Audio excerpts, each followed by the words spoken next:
So today's lesson in art is Pointillism.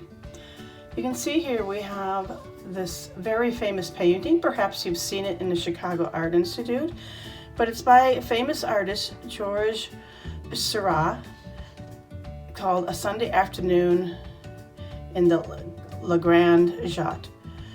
It measures 7 feet by 10 feet, and it was painted in about 1884 to 1886. It took him 2 years to paint this. But the principle behind it is that he took dots of color to create this painting. I'm going to zoom in a little bit, and you'll probably be able to see, start to see some of the, like in the yellow grass areas, the individual dots, and even on the lady's dress. But each one of those is little dots. And it's really amazing when you think about the size of this painting. Just to give you an idea of that size, here's a couple of people standing near it. So it's a very large painting. But the idea of the little dots, of course, is that instead of painting one solid color of, like, say, the yellow and the shadows of the green on the grass, he used little dots to create those shadows. He created little dots of color to create the blue. It's not just a solid blue, it's some white and dark blues and even some greens to create shadows. So he really uses the principle of combining colors, but only visually using the dots to create that color. I'll show you another example. Here's another one. This is by Henry Edmond, Cross Evening Air. You can see a little bit better some of the idea of the dots that they created to make their color. This artist did not do as closely together printed dots as Seurat did. Another example is a very simplistic one. You can see you can clearly see the dots, and you can see that they're much farther apart, but they use the colors to represent what they wanted to. Another example, some sunflowers. You can see in here through they used darker green to create shadowing effects in the sunflowers, the shadowing, but it's all created with little dots. Sometimes they're big dots, sometimes they're little dots. Here's an example of using rather large dots to create. And you can see how they used a gradation, which means it got darker to lighter. And this is done not only with paint, but it can also be done with pencils and markers. Here's a sample of one done strictly with pencil or a pen.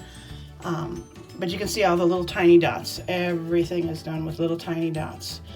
The more dots in this case, because it's just the black and white, the darker the shadow becomes. So you can see how he created the shape and form. So we're going to start out first with a little bit of lesson in the color wheel. Many of you probably already know this, but as a refresher, and for those who don't, you can see here we have our color wheel. We have yellow, red, and blue, and those are called the primary colors. Those are colors that you can't mix on your own. You have to purchase those colors. And if those are the only 3 colors that you can afford to buy, you can make almost every other color from those 3 colors. That's why they're the primary. So then what this shows is when you mix 2 primary colors, like we'll take the yellow and the red, and mix it, you're going to get the orange. And so the same thing goes with red and blue. You're going to get purple, and then blue and yellow make the green. So those form that triangle of the secondary colors. And of course, once you get into mixing your secondary and primary colors, you can get variations of those colors. Those are the tertiary colors, so those are the ones in between. Usually when we paint, we mix those colors, but with pointillism, it's all about mixing so that your eye visually sees that. So what you're going to do is take a scrap of paper to start with, just to kind of practice how much paint you need on your Q-tip. And so I'm going to start with putting some dots like that. I want to do some that are really close together.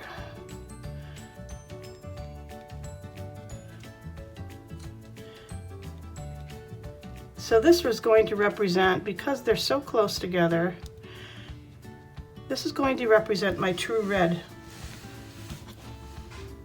Now I'm going to take some yellow, and of course this is going to represent my true yellow. And I'm just dabbing it just to make that little dot. So now I'm going to take that yellow and I'm going to mix it in with those red dots. So it starts to play with a trick on your eyes, so to speak. So it starts to say, well, that's not really yellow and it's not really red. So it kind of your eye combines it and tells your brain that must be the orange. So of course, depending on how much yellow, how much red you put in, would change it to a more yellow orange or a more red orange. A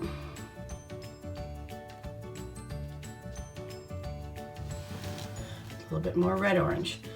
So you can see that the principle behind pointillism and taking your color wheel and mixing your colors. The one thing, there's only one rule really in pointillism, is that you don't want to take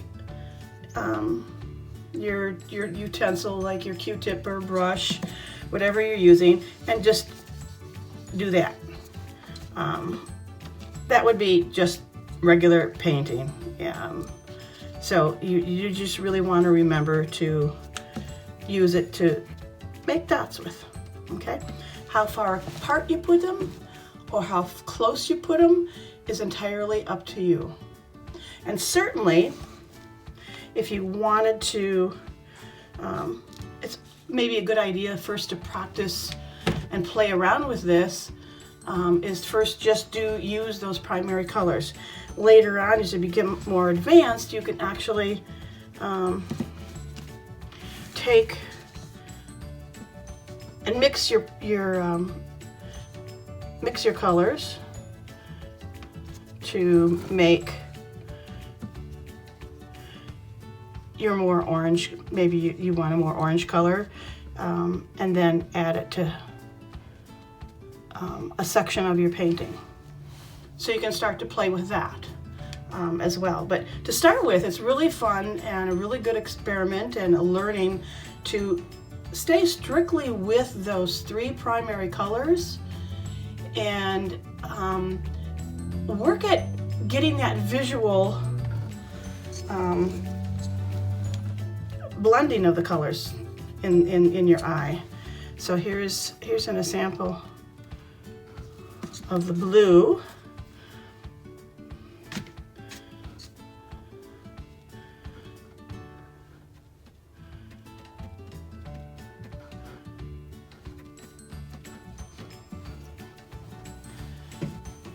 And this is something that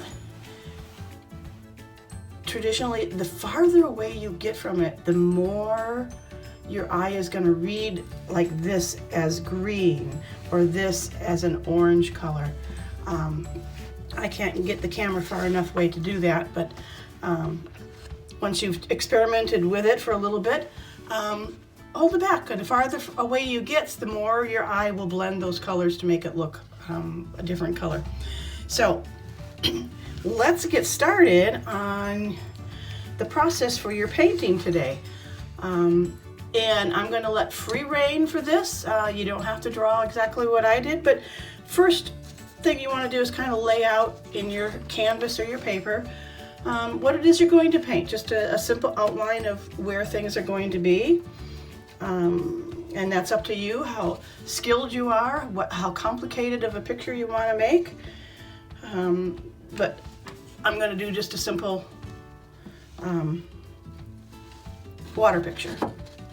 So I'm just going to do really large dots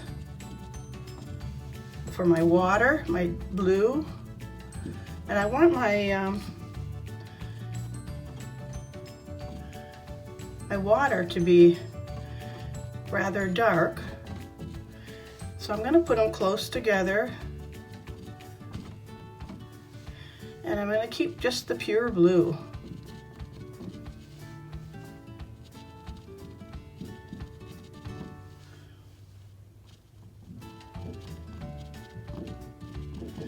My sky up above is going to be a much lighter blue. So this is where I'm going to visually, play tricks on your eyes. I'm going to put them a little farther apart so that my eye kind of tends to want to mix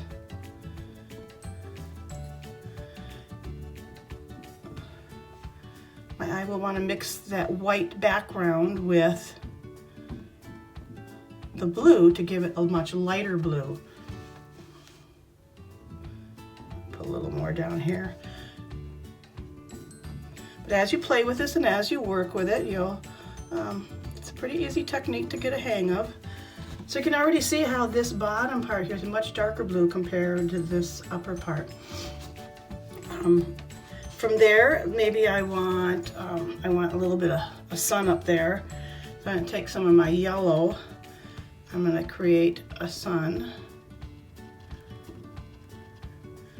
but I want to kind of get some sun rays kind of going all through the sky too, but I also want a little bit of that, a little bit of orange in there, red in there too.